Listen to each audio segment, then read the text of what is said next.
nakita ako dito sa bukid. Melon-melonan. Yung ligaw na melon, maliliit lang siya. Ito. Pero lasang melon din yan pag tinikman. Kailangan na dahil nag-spray ng pamatay damo. Ayan siya.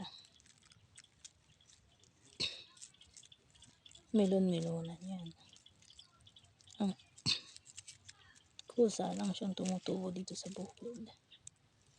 Yan ang maliit.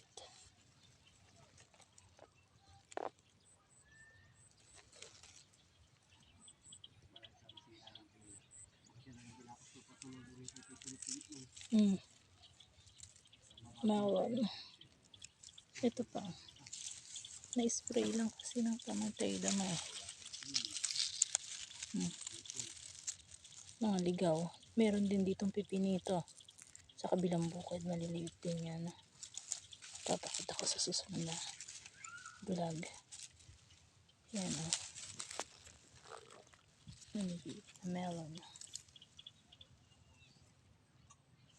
Meron po dito sa daan. Ayan na siya. Mga ligaw.